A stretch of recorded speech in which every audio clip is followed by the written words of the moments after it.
Hey everyone, welcome back to the It's a Mind Game podcast. My name is Jade. I'm a mindset coach and personal trainer specializing in HA and ED recovery. And today I'm overjoyed to be welcoming the wonderful Teal, who was a part of our HA community and period comeback protocol. And today we're here celebrating her because she has recovered her period. Woo! Welcome, Teal. Thanks for having me. I'm excited. Oh, it's been such a wonderful journey. And I know looking back on your experiences, one thing that really stands out to me is your awareness and consciousness on changes that needed to be made. And even if they were difficult, your perseverance to just do them to the best of your ability each and every day. And as an outsider looking in, I feel like that was probably one of the biggest causes of your success was because you're so willing to take things into your stride, even if things felt uncomfortable. But we'll absolutely get into that. To begin with, perhaps you could share with us a little bit on what life was like when you had HA, like what behaviors were causing it, and then we can dive into what changes you made after. Sounds good.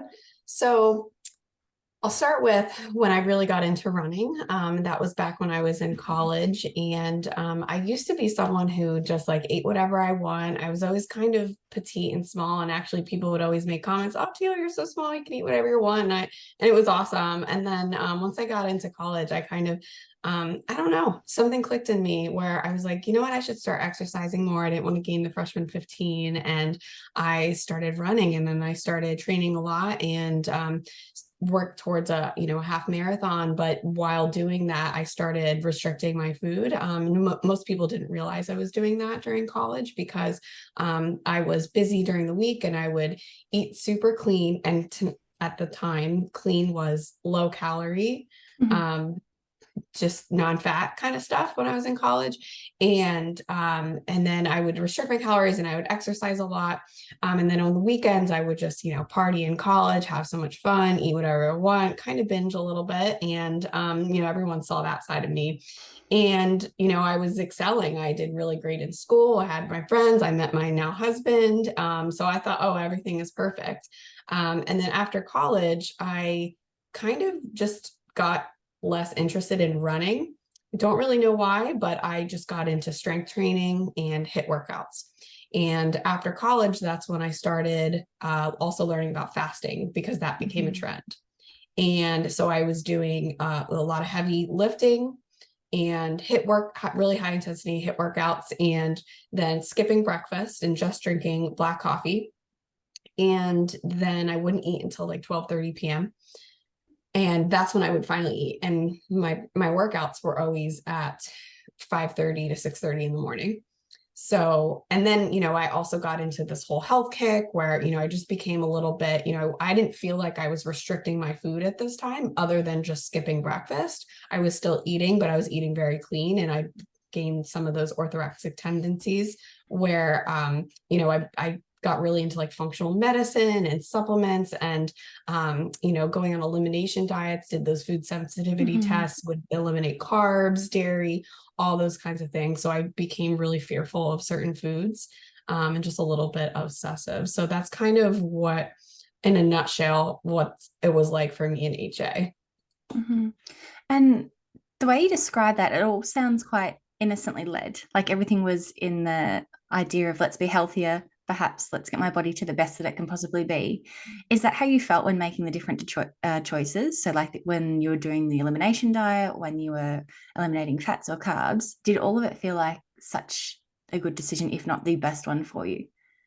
Yeah, I mean, I spent tons of money. Like, I just still, it bothers me looking back about how much money I spent on, testing to see Mm-hmm. what food sensitivities I had because, it said I had a low sensitivity to sweet potatoes, almonds, and eggs.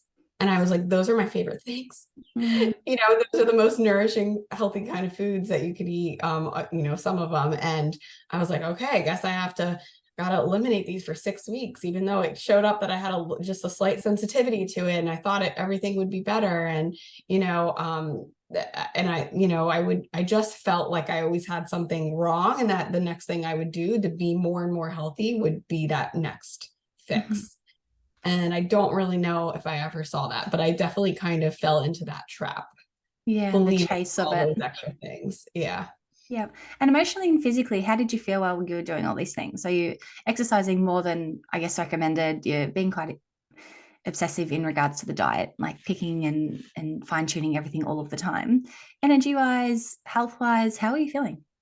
Yeah, so like I said, in college, I felt great. I think I was young, I was resilient, I wasn't sleeping, and I was still, just doing everything. And then I definitely noticed, like, once I was in my mid 20s, started to work full time, I was busy with work, and I did, I was really excelling in work, and had so many great friends, moved to a big city in America, and just was living that really fast paced life. So I was busy and I was doing a lot, but I could also tell that I was so burnt out at the end of the day. I couldn't do anything, and then, the weekends I would still kind of have some fun, but I definitely felt overly stressed. Just starting to feel that kind of anxiety, like, in the mornings and stuff like that, because I realized, like, at that point, even if I was eating breakfast or something, I would be walking to work. But Yeah. I was like, well, I got to walk 1.5 miles to work since I lived in a city, and I would do that rain or shine, snow, sleet, whatever. But I definitely felt like it was taking a toll on me, but I didn't quite realize it because I was seeing all these external factors. Like, I'm, you know, I'm working out, I'm doing these healthy things, I'm Mhm. doing really great in my job, I'm networking, I'm building up, my career. So yeah, I didn't really think about it.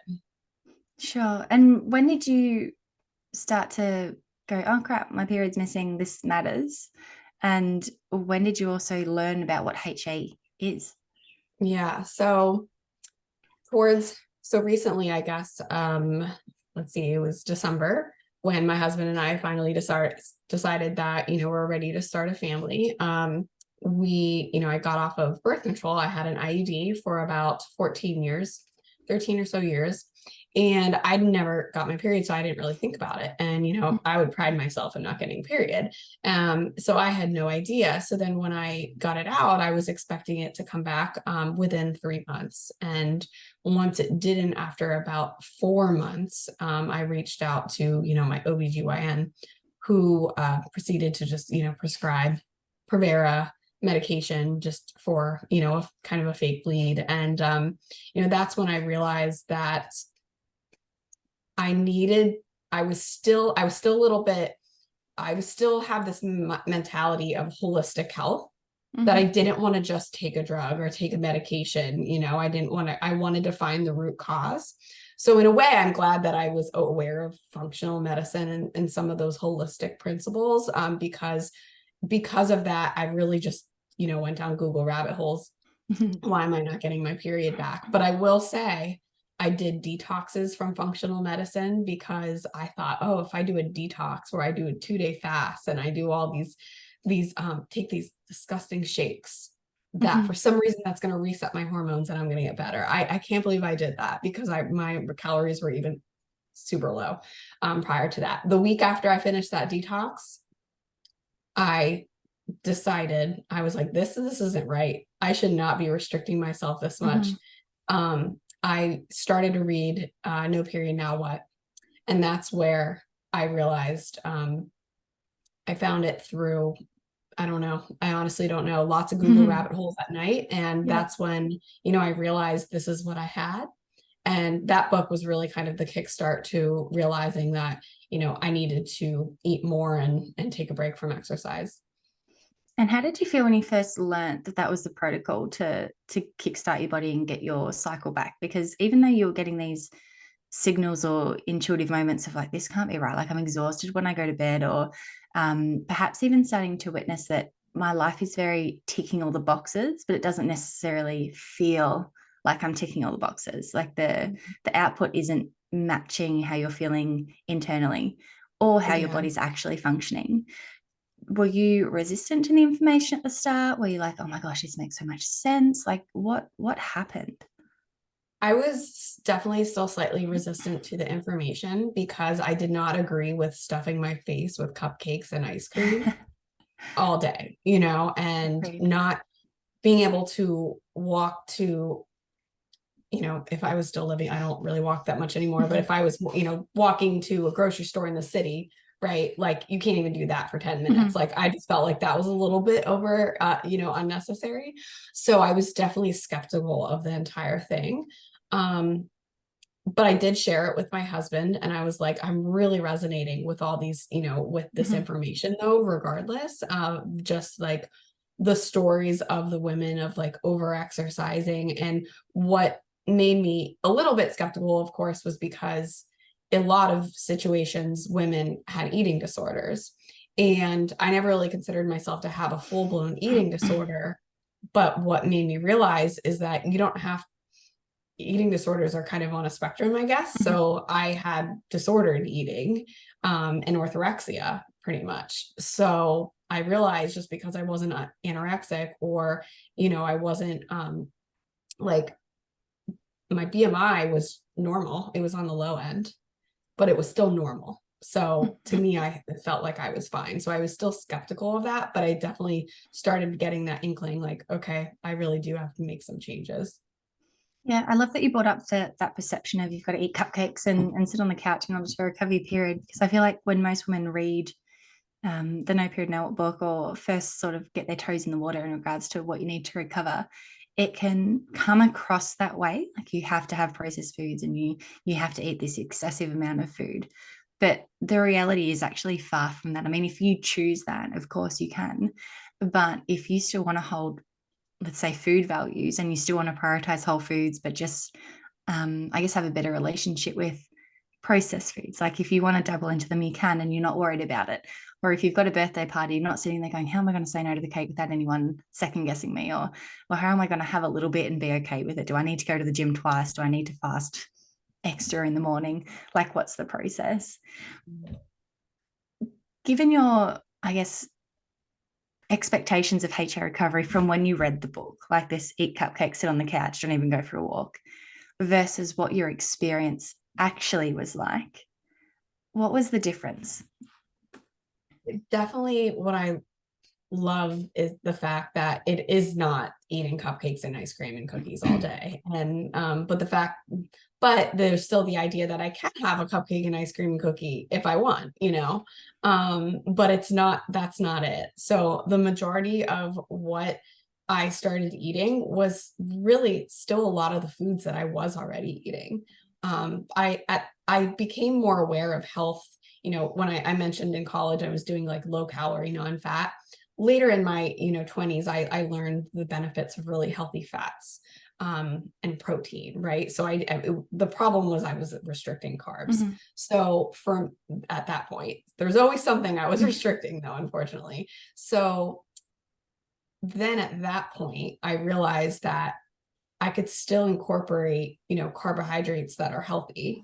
I was eating sweet potatoes and rice every now and then, but I was not eating bread. I wasn't eating oatmeal. I wasn't eating pasta, anything like that. And then I started to allow myself to have more carbohydrates, which was, big for me, I think, especially with like the level of stress that I had. And especially in the morning too, having oatmeal, having toast, and pairing it with other things. I didn't have to have this, you know, super unhealthy cupcake or muffin or bagel for breakfast and then just crash. I knew that I could still have some healthy carbs with a balance of protein and fat to keep me going. And I stopped being afraid of eating breakfast, because I used to be afraid of eating breakfast because I thought that if I started eating breakfast, I would be hungry, Mm-hmm. and I would continue to be hungry. And I didn't want to be hungry. So I fasted. So my hunger cues were suppressed. So I would only eat at like 12:30 p.m. Obviously with HA, I realized, well, no, I need to be hungry. So eating first thing in the morning and having a balanced meal will still help me increase my metabolism and want to eat, more consistently throughout the day. I don't know if I quite answered your question, I No, you realized, did but beautifully. No, yeah. no, absolutely. You did very Okay. well. Um, just when you were describing the carbohydrate side of things, though, because you said you were sort of having some potatoes and some rice, but definitely not bread pasta. Is that because you were avoiding gluten kind of at all costs, or it was just rice and sweet potato, a whole food? So I give permission for those carbohydrates in little bits, but bread is just too processed, and so is pasta. Yeah, I would say a little bit of both, right? Like, so I thought that, a lot of bread was processed and Mm. I felt like, yeah, pasta was, usually white. Like I think I was afraid of white carbohydrates, right? Like you think of like, whole grain brown bread is good for you, or even that I started to not really want to even do at all because I just felt like I Well, it felt gets like categorized, doesn't it? It gluten, starts with like it has right? to be wholemeal, and then it eventually morphs into no, all bread is the devil. And then from there, it Yeah. sort of bleeds into all these other areas of life. Right. Like I couldn't eat any of it because I would look at the back of the ingredients and I'd see a bunch of, crap in labels, right? And I Mm. just didn't, know what that was. And, and I still think that is important to not be consuming a bunch of processed food all the time, but Mm. it still allowed me to be like, okay, it's fine to have some of this every now and then. It's not gonna kill me. And it's good. You know what I mean? Yeah. Like avocado toast or almond butter on toast, like, it's not the end of the world. I remember sharing something with you, like, I'm pretty type A and I plan my meals every week, and I have like my set lunch and I have a big salad for lunch every day. And I still did that with HA with through HA recovery. I just incorporated some, cooked quinoa or some barley or something like that to Mm. my salads as well to kind of incorporate some of those healthy carbs. Um, but sometimes by Friday I didn't plan enough. I actually ran out of my salad ingredients by Friday, and I didn't have, I'm working. I didn't have time to just go to the store, but I did have bread and I did have stuff to make a sandwich. Normally that would have never happened, but I was like, you know what? There's not much in my fridge today. Like, that's fine. I'm gonna eat a sandwich for lunch, and it's okay. Yeah, It's and there's not so much the end of the convenience in world. that decision as well. Because what's the ultimate? And you've got to drag yourself out to the shops after work to make sure you've got the Right. ingredients you prefer. Yeah. I also really appreciate that you identified that a lot of the foods you were eating were foods you were already eating. So on the convenience front, a lot of your routines stayed the same. It was just adding something in, or perhaps making the serving size bigger. Because I guess Mhm. linking back to what you said earlier with that cupcakes are the way to recover, it, it's quite the misconception because we actually can stick to all of our favorite foods and nourishing foods, and we don't have to completely flip our world upside down. Often, changing food behaviors is one of the most challenging parts of HA recovery. Obviously, you were able to go from fasting into having breakfast. Mhm. How did you feel when you first added breakfast in? And I guess on the mental front, like, was there a lot of chatter going on? Why are you doing this? This can't be good, blah, blah, blah.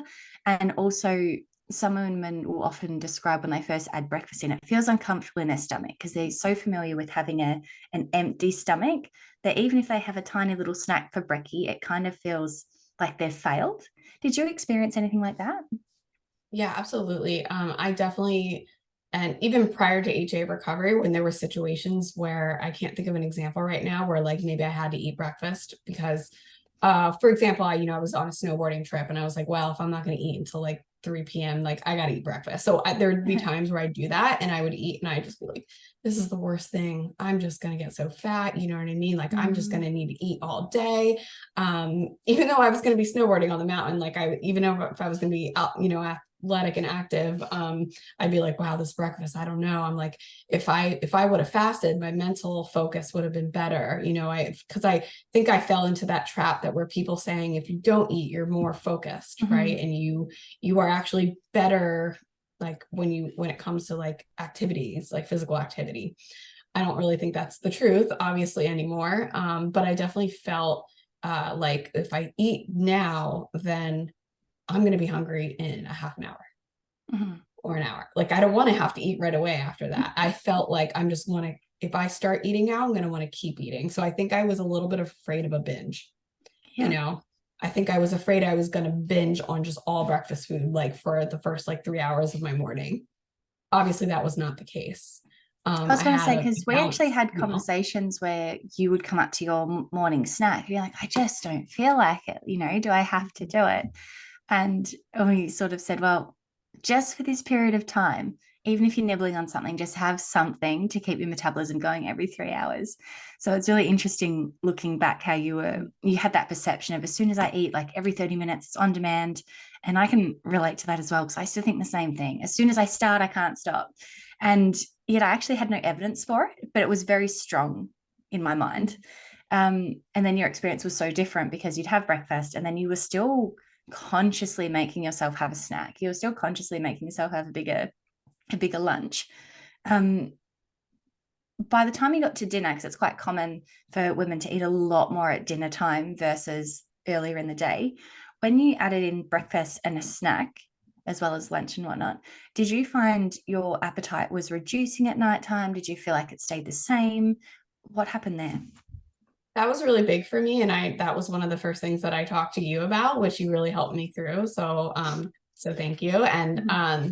yeah, I realized that, so I tended to have a big dinner at the end of the day. After a long work day, I always looked forward to relaxing on the couch with my husband, watching TV and eating a big meal. It was always a healthy meal, but it was definitely something I looked forward to it was very calorie dense, huge portion of meat, lots of sweet potatoes, no other carbs, but maybe sweet Mm-hmm. potatoes. That's what I allow myself to have. And then lots of roasted vegetables, and I'd get real full, but I would still want more. And I always went for a walk after dinner. And I still do that because I do like to do that with my dog and take a walk in the evening.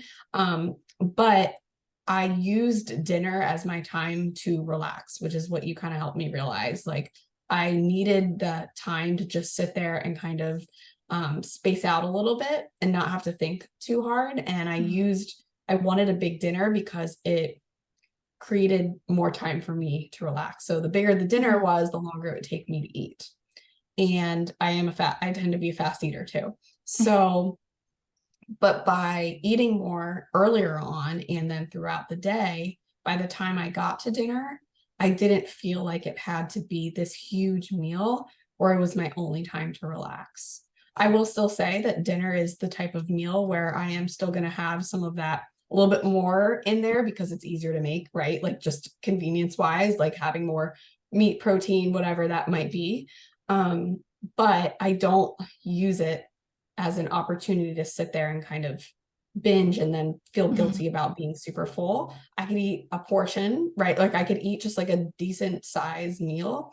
And then if I want to eat a snack later because I am slightly hungry for a little bit of a snack around bedtime after I get back for a walk, I can. But prior to HA recovery, I had a rule that I couldn't eat after 7 p.m. So I Mm-hmm. think I kind of also try to squeeze it in before 7 p.m. So then I was just eating it all at once. And then I felt really uncomfortable. And then I had to go for a long walk. And then I was using it as a walk to punish myself. So now it was like, okay, I'm just going to eat. I'll go for a walk with my dog and my husband. If I'm hungry, I'll have a snack. With HA recovery, I did have a snack all the time. Just because, I wanted to kind of get used to the 3 meals and 3 snacks a day. But those rules kind of I let go of some of those rules to allow me to say, okay, I can have food at any time. Yeah, that was a wonderful explanation of the transformation of those nighttime. And I guess if anyone's kind of thinking about a little bit more about the chat we had, we identified that Teal was also getting comfort from having the larger dinner because in the time she would sit down and eat dinner, there was permission to actually sit down and do nothing.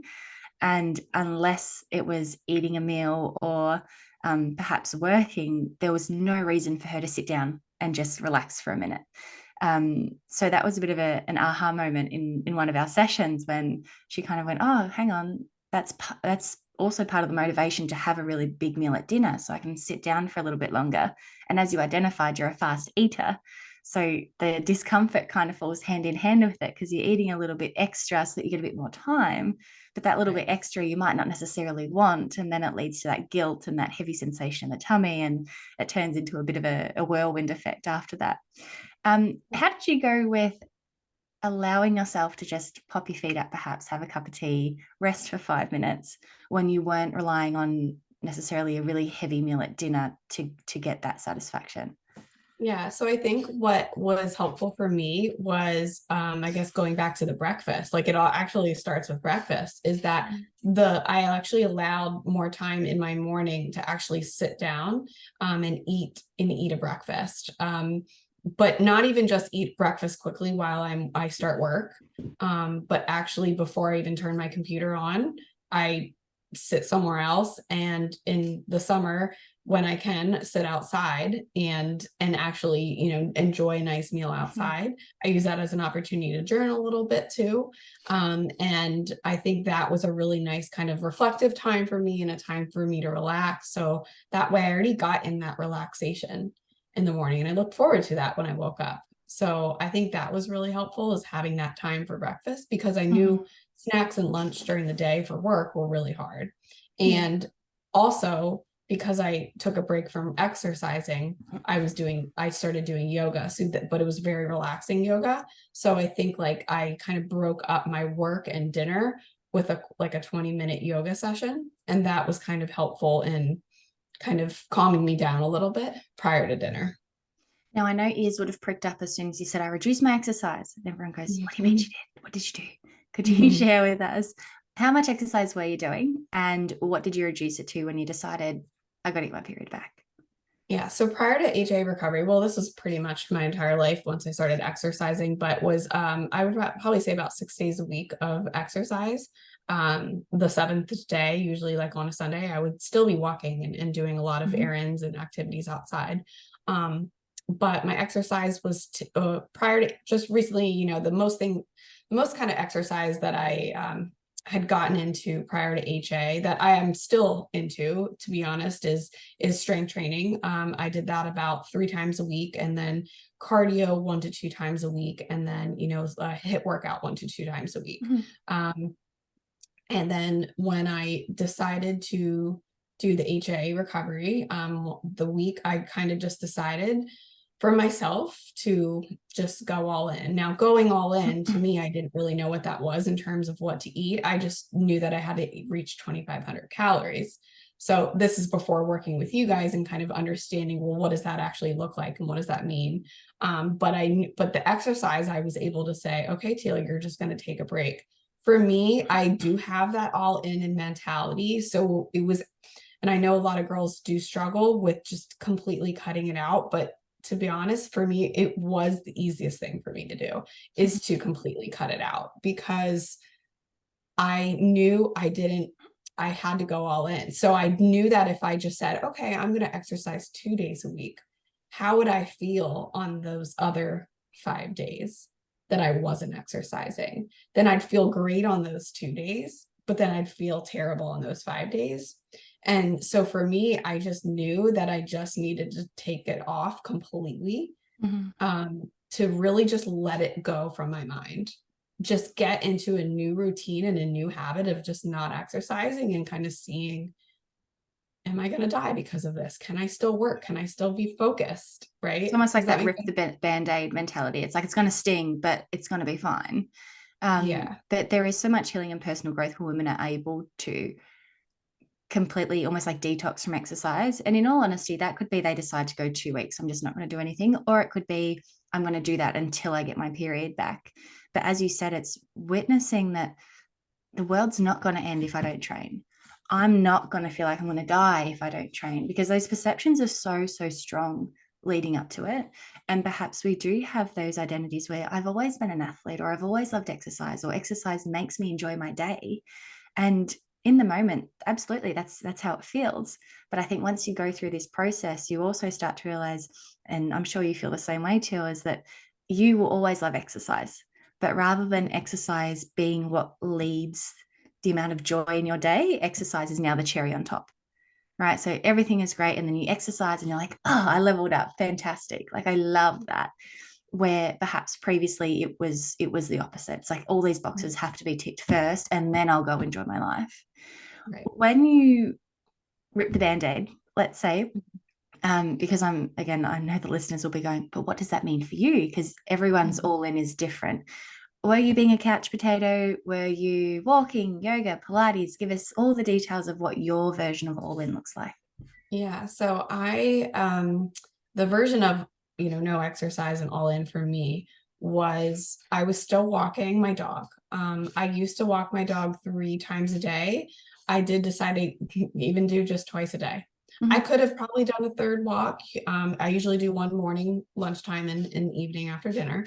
But I did start skipping the lunchtime walk. Part of it was because this all happened over the summer when it's really, really hot outside and my dog doesn't like to walk.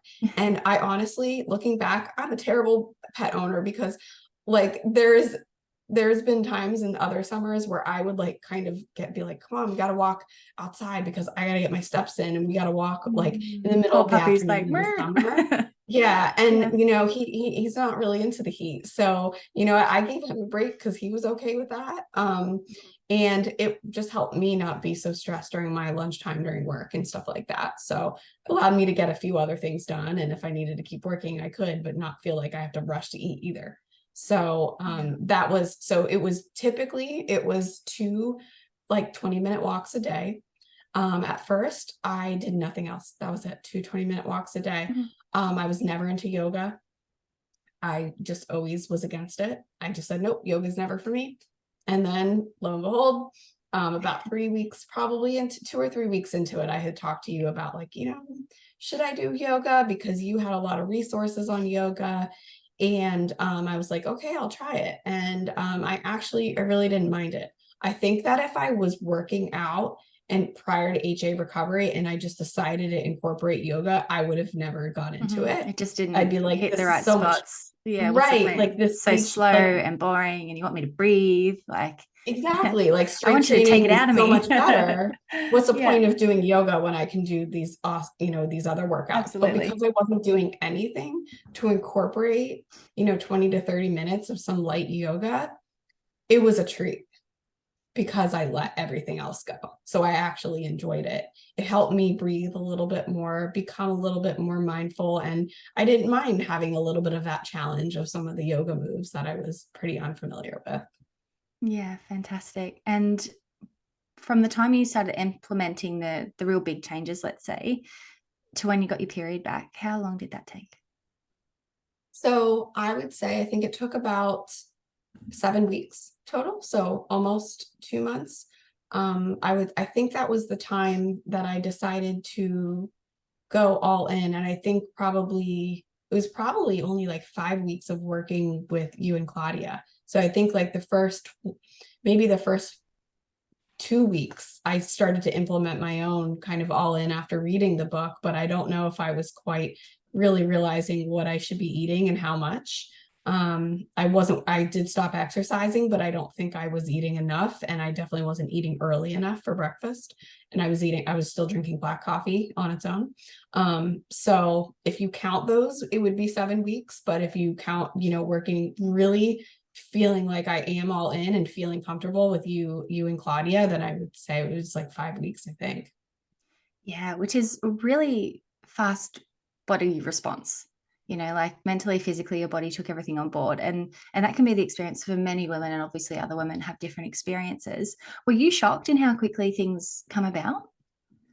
Yeah, I was really shocked because I think I was probably talking to you on one of the group calls a week or two prior, and I was saying that, oh, it's going to work for other people. It's worked for other people, but it's just not going to work for me.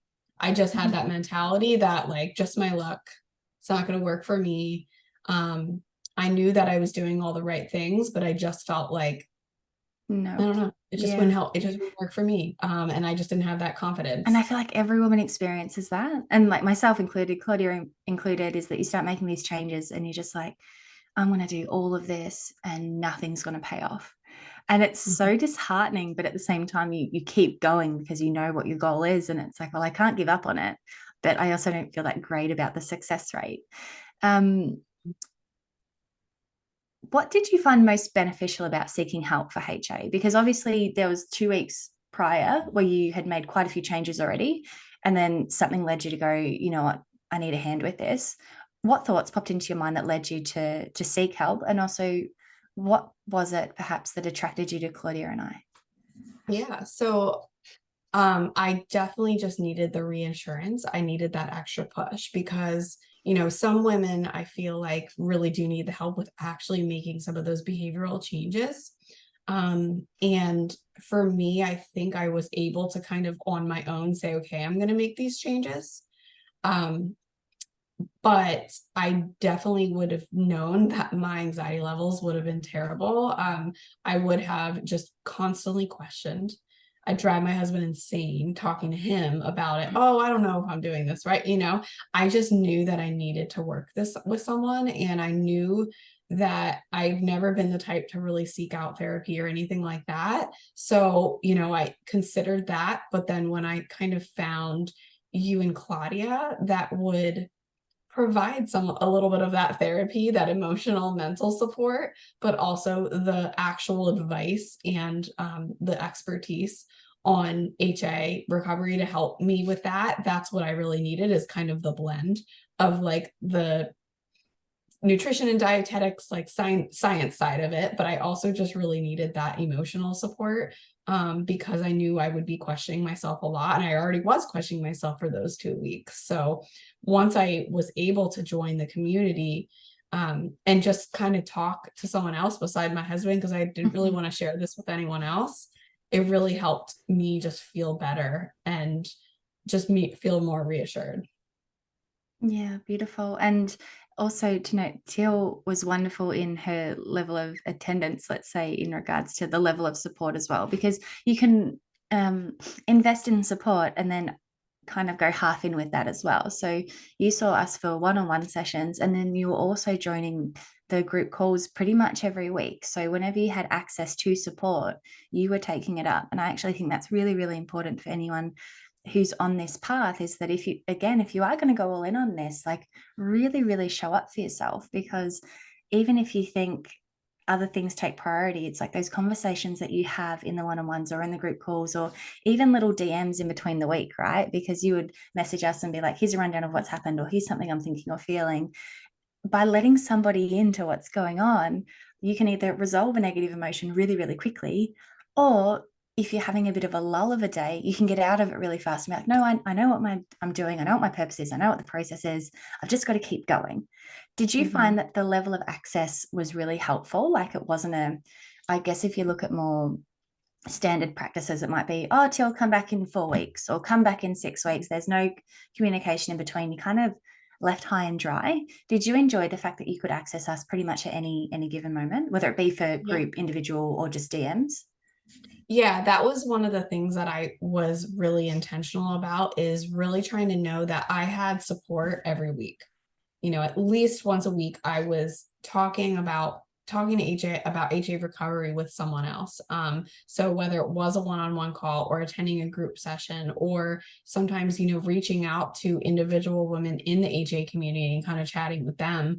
I really wanted to do that because, well, first of all, I paid for this program, so I want to get out everything that I get out of it. And so I think I knew that I had to take the initiative, but I also knew that you and Claudia were always there, even though we're in completely different time zones. Like, it was so nice to be able to still chat, with you and Claudia. And then the group calls were so nice because I really just enjoyed the fact that, I guess it was kind of naive of me prior to like joining this, right? That these were women from all over the not the country, the globe, Yeah.